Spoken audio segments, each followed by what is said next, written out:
welcome to another episode of Live Well by the Laguna Beach Community Clinic. Again, my name is Dr. Lauren Rubal. I'm the Chief Executive Officer and the Chief Medical Officer.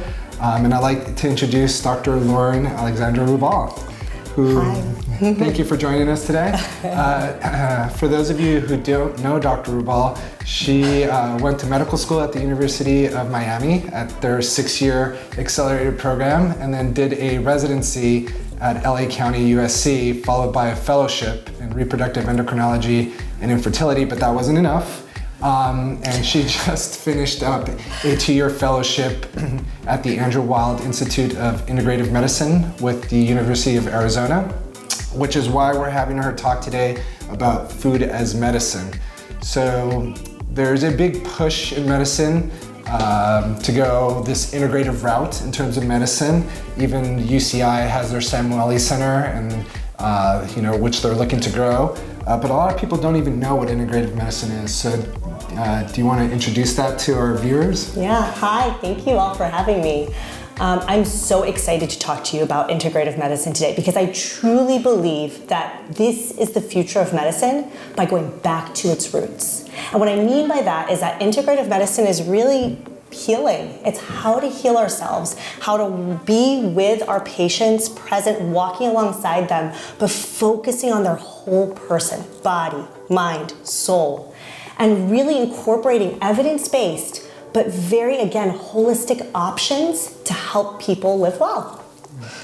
Yeah, and I think that's the really important part, where it's using the evidence-based medicine, using more of a natural, holistic way to treat patients, whether it be their cardiovascular disease, their hypertension, their diabetes. There's a wealth of different stuff that maybe we can go into a couple things later on, how to specifically treat those with some natural remedies. And even more so, trying to prevent it, trying to find ways in our lives to make those small changes to really have a profound impact, even on the length of time that we live. So it's very interesting. We're going to be talking about food, and I'll tell you, there is a wealth of studies showing that, again, small shifts in the way we eat can extend our lifespan by years. And not only that, but help us feel well so we can enjoy those years with our families and loved ones. So we all know that we are what we eat. So how is it that we can actually use food as medicine? Yes, that's so important. So I think the first part is understanding that we can make these general healthy choices, but we also have to take into account the fact that we all have unique biochemical makeups, that we all have cultural preferences and taste preferences, that our situations in life might allow us to have more foods accessible than others, for example. So that's one piece of it. The second piece of this is really keeping food as the cornerstone of our therapeutic options. And I think as physicians and providers, we have to be careful to keep that in mind. Every plan I make with patients, we try to comprise nutritional changes, and it makes a world of difference. That, more than anything else that I can do, besides perhaps recentering and stress relief, has been instrumental at helping people feel well.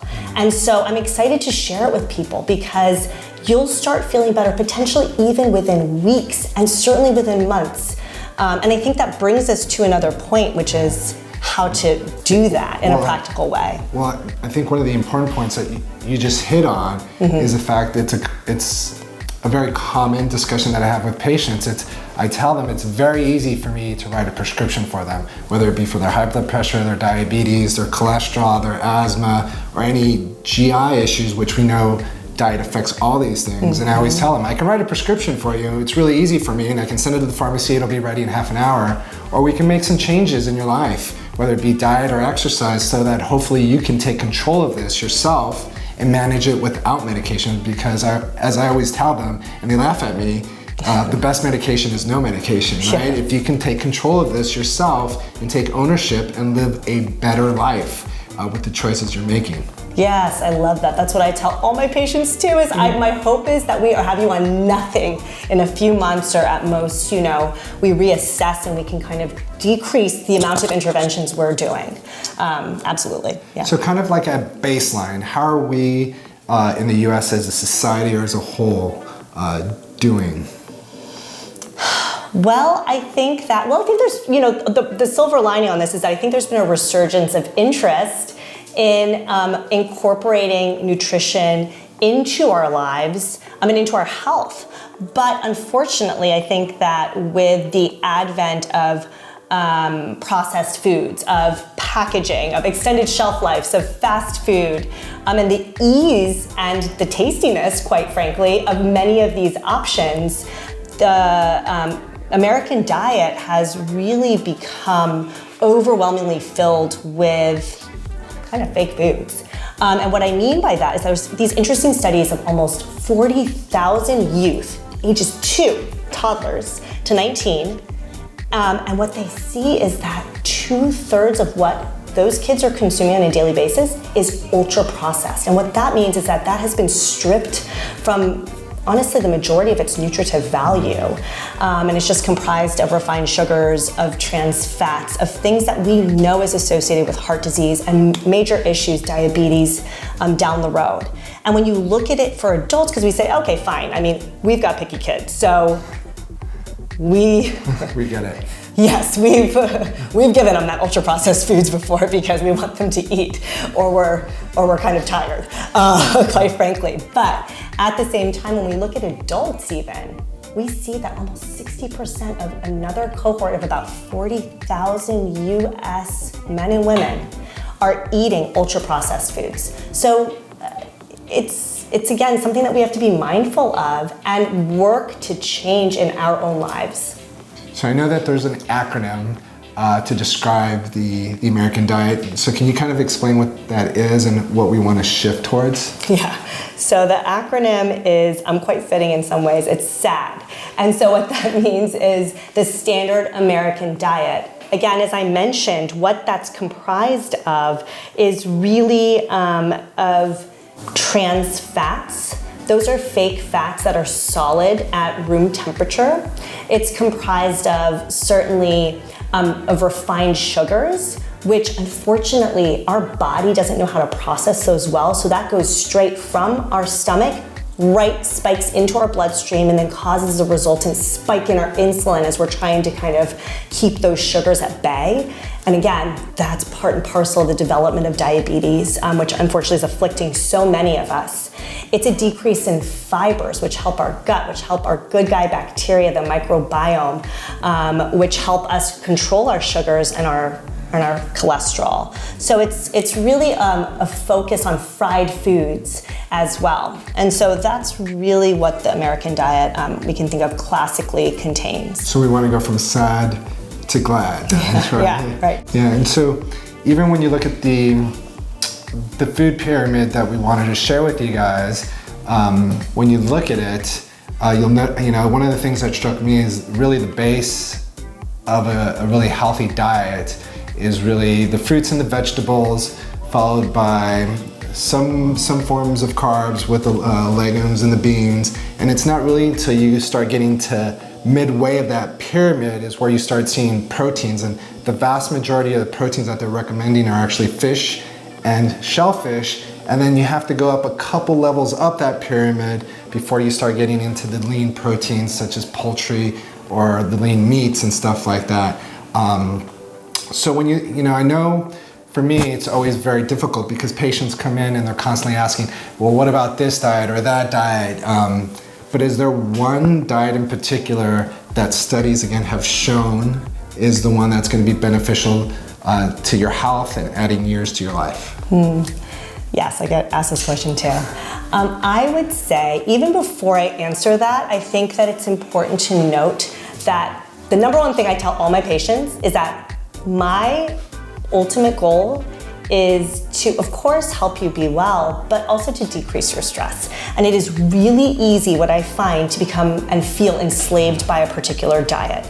So again, small changes can have profound impacts. It just takes showing up for them and just doing one small thing on a daily basis for a period of a few weeks. That's the time that studies have shown creates a new habit and creates that change, and it gets easier.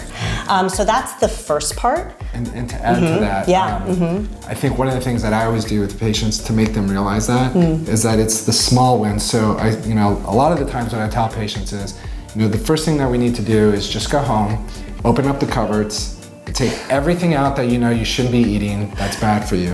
And the goal for the next 3 weeks is simply not to replace it. And that's a win, right? That's a win. And then building upon that win, replacing some of those foods with some of the healthy choices that we'll be talking about, and then modifying their diet slowly so that it becomes part of their lifestyle, so that they can live well, not just 6 months from now, a year from now, 2 years from now. So what diet? I'm kind of also laughing because this happened to me with him. I do have a sweet tooth, and Jorge always says that he is surprised at the amount of different types of Oreos that existed that he found in my cupboards well before this integrative medicine fellowship, when I wasn't really being as mindful about what I was putting in my body, quite frankly. But anyway, the diet, that's important. And I would say that all the studies really overwhelmingly show very much a benefit for multiple different disease categories and for general health is the Mediterranean diet.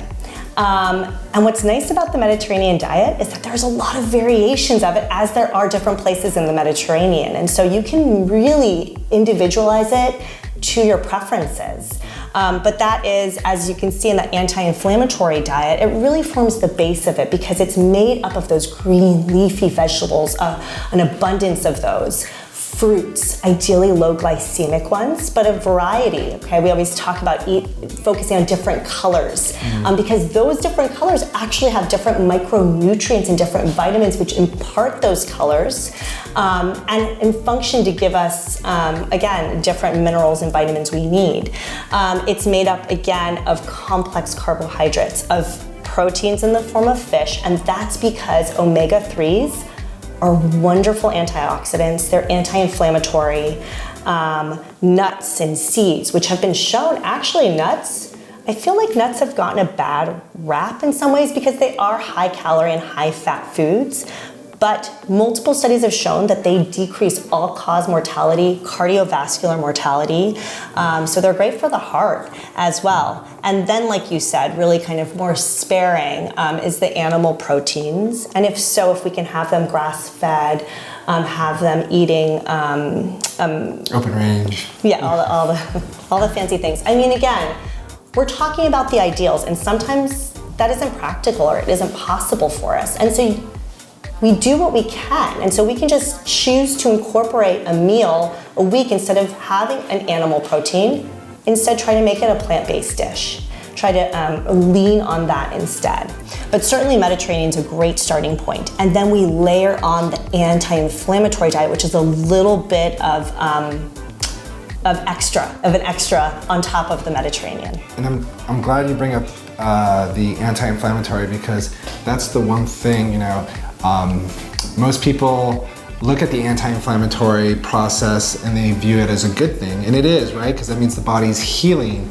But the problem is if that anti-inflammatory response is on continuously, then it's a double-edged sword, and the body can turn on itself and cause some damage. And so it's like, when you get a cut or something like that, you get an inflammatory response, and eventually you heal yourself. But if that inflammatory response is on continuously, then it can actually cause damage to cells, and that's why it's important to incorporate that anti-inflammatory diet as much as possible. So what are some of your top picks for foods? So if we had to, what I like to tell patients is that first and foremost, vegetables and fruits, so even just the composition of the plate matters, and if you can shift your meals to like 50%, half of your plate being vegetables and fruits, a quarter protein and a quarter carbohydrates, that makes a huge difference. For the top foods themselves, I would say that if we had to choose one vegetable, it would be cruciferous vegetables. And what that means is kale, broccoli, Brussels sprouts, cabbage. And the reason for that is because they're filled with lots of antioxidants, but specifically sulforaphane. This is a very interesting substance. This is actually being used in cancer trials right now because of its potent anti-cancer effects. And so if we can get that in our diet, so much the better, okay? And so that's probably my favorite vegetable if I had to choose one. In terms of fruits, I would say that the best fruit to try to incorporate into your life would be berries. And I say that because, believe it or not, berries are low glycemic index, which is great because we're able to enjoy that sweetness without having to worry about those spikes in blood sugar that can again lead us down that path towards diabetes risk. Unfortunately, tropical fruits, albeit also delicious in having other nutrients, might have more of those sugary, high glycemic loads. And so certainly if you're eating a fruit like that, my advice would be to always pair it with a protein. It'll slow down that absorption of sugars. And so it makes it a little bit healthier in some ways to eat. But berries, especially blueberries, are anti-dementia, antioxidant, anti-inflammatory, anti-cancer, kind of the way to go, I would say. I would say for fish, which again are such a wonderful way of incorporating omega-3 fatty acids, there's an acronym called SMASH, which can be easy to remember because that's the type of fish that is low mercury, but has a wealth of those good omega-3s. And so that's sardines, mackerel, anchovies, salmon, and herring, so the smaller fish. So those are a few good ones. And then I do love ginger and garlic. So ginger is a wonderful anti-inflammatory. In fact, half a teaspoon of fresh root, you know this because I love my ginger. I have ginger, I have like ginger products everywhere in our house. But half a teaspoon of fresh root of ginger actually has a medicinal effect. It's as effective, the studies have shown, the onset of migraine, it's as effective as a pharmaceutical, as popping a pain pill for it. So again, ginger is a great way to decrease inflammation. I could go on and on. So yeah, no, you mentioned some pretty good specific stuff for specific diseases. So I didn't hear the Oreos, which is good, but for something like for me, as I'm talking for some of my primary care patients, like is there something in particular that someone could take for like let's say high blood pressure to help lower blood, what their diet and not even know that they're helping themselves with something like that? Yes, absolutely. So it's so interesting. Beet juice, believe it or not, has been shown in studies to lower high blood pressure. And you can combine that potentially with apple cider vinegar, which is another wonderful, and maybe that's not as palatable as the beet juice, but still can be taken on a daily basis as long as you're tolerating that well and not having reflux would be the only caveat with that. But that's a great one for heart disease. Garlic is wonderful for cholesterol and other heart issues as well. 1 to 4 cloves of garlic daily, which most people can get to if we cook with that, etc. And you mentioned cooking, and we've talked about different types of food. But is it just the type of food that we're consuming, or is it also how we prepare it and cook it? Because that's the big question I always get as well. Yes, absolutely. So I tell people, in terms of preparation for just in general, if you're able to cleanse your produce, your vegetables and fruit, there has been multiple studies showing that there's a significant decrease in the pesticides that you're exposed to even by doing that cleaning. They did this interesting study actually where they compared it to the commercial fruit wash versus dilute vinegar versus a dilute baking soda, and they found that the dilute baking soda, if you put like about a teaspoonful in a big bowl of water, let it dissolve, that was the most effective produce bath. That if you let the produce sit there for about 10-15 minutes after first rinsing them, and then of course rinsing them again before consuming, that this was the best at ridding the fruit of any germs or again those pesticides. So that's one example. The second example is that really trying to stay away from charred food. If you can incorporate steaming, that's a wonderful way to not let that food get to too high of a temperature where you can have denaturation or issues with the protein or the development, like with grilling, of advanced glycation end products, because those can really damage our cells and start inducing changes within them that we don't want. So that's another strategy to employ. Broiling also, unfortunately, can create the advanced glycation end products sometimes, depending on how charred it gets. So, of course, you can do it in a way you just don't want it to get blackened. Okay. So it's not just what you eat, but how you eat it as well. Yes, that's so true. This, again, can feel overwhelming. And so remember, when you feel that way, it's best to just glean 1 to 2 points that you can take away from this talk and start incorporating into your daily life. And so those are things like choosing to eat organic, choosing to comprise your plate half of vegetables and fruit, trying to incorporate more fish and plant-based in lieu of animal proteins, making one meal a day the ideal meal to start with, remembering that every day is a new one, and even if you have a cheat day, as some people say, or have all the Oreos in the world, that you can get up tomorrow and restart again, okay? So I think that's important. Yeah, a wealth of information that really is kind of something that you can take back and hopefully discuss with your primary care physician and see if any of these specific diet changes may benefit your health and some of the specific issues that you're dealing with. But if not, and you're interested in learning more about integrative medicine or some of the topics we talked about today, go ahead and click on the link below. And if you're always interested, the clinic does, again, we're always trying to meet the needs of our patients and provide more patient services. And if you're interested, we do have a registered dietitian here on site where you can schedule visits, look over your meal plans, and then take that information again back to your primary care physician to hopefully have a holistic approach to whatever your health concerns you're dealing with. But why don't we take some of this theory and put it into practice and walk over to the Nutrition Center and give a demonstration. I love it.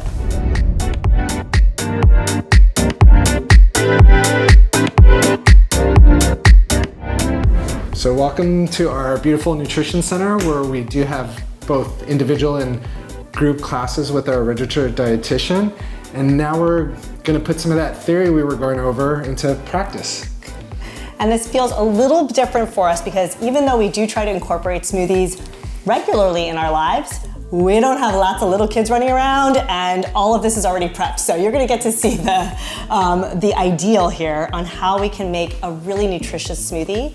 I love telling patients that this is a wonderful way to get in those 5 daily servings of vegetables and a couple of servings at least of fruit into your diet in a really efficient, easy, take it on the go kind of way, okay?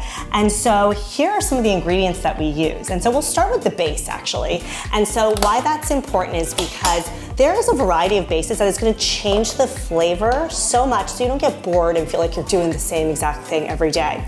But I do love a carrot juice as a base. I think that it's really provides good vitamins and also is not going to be quite as sweet as maybe an orange juice, for example, or apple juice.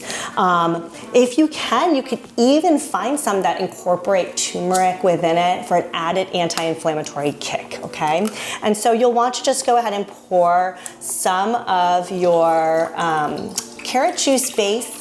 Other bases, or in addition to this, if you wanted, could be acai, which is a superfruit that is packed full of antioxidants.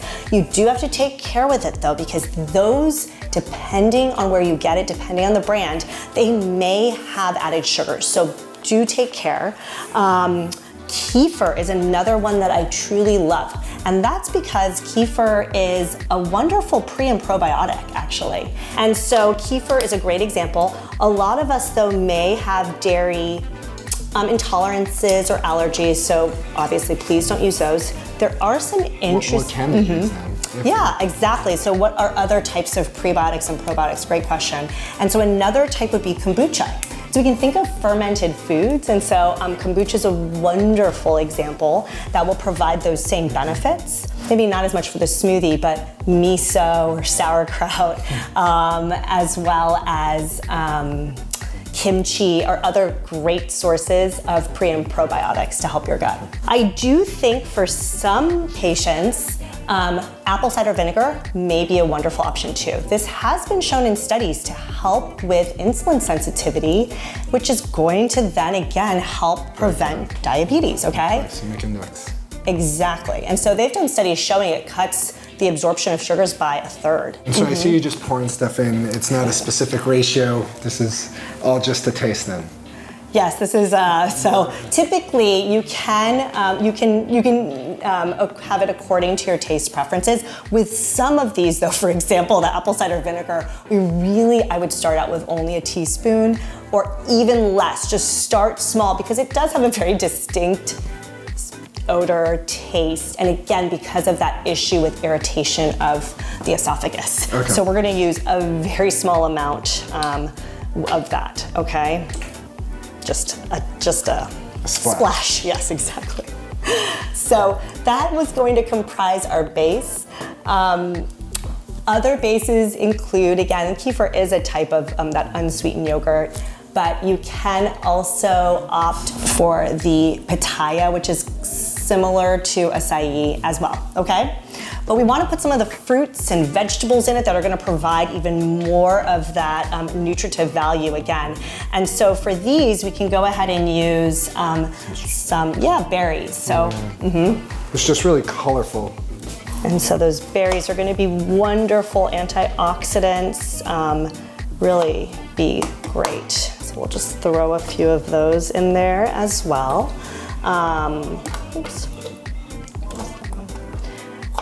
And then we can do lots of different types of berries. Again, berries as a low glycemic index fruit are gonna provide that sweetness, but not all those kind of downsides of sugar effects. So this is good, thank you.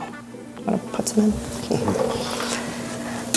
Leafy greens, here are this baby kale. I even like to use dinosaur kale that you'll need a good blender just to really make sure it gets incorporated well, okay? Or a juicer is another wonderful option. In fact, with a juicer, patients have told me that they've been able to use cooked black lentils as a really wonderful protein source. And you can't, first of all, taste it. It imparts this velvety taste that they'll use with dark chocolate, for example, would be another good option. And it provides, again, lots of proteins.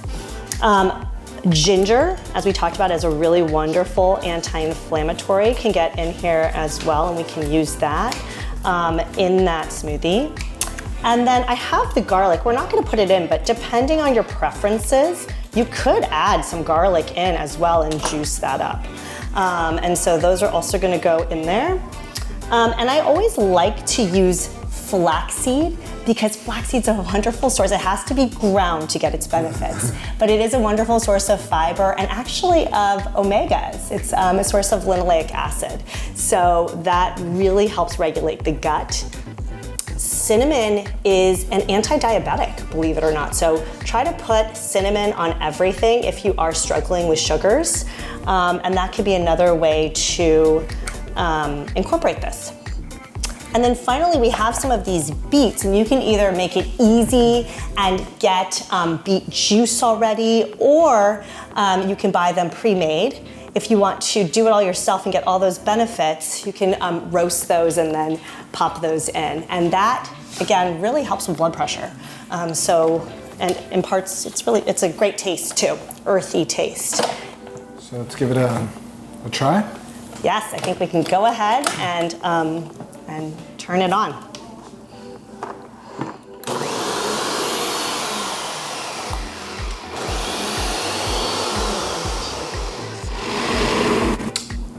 Perfect. All right, well, see how quick that was? And so if you're in the morning trying to have something that's healthy, remember the kefir imparts protein, but you can really combine this with even nuts as another added protein source. Or a certain type of whey protein, for example, that's a powder, I think is another great option, okay? And then, thank you. You can also, again, even try this, and if you want to adjust the sweetness of it, you could throw in more berries, for example, or honey would be another option. Also really great if you're struggling with a sore throat. But cheers.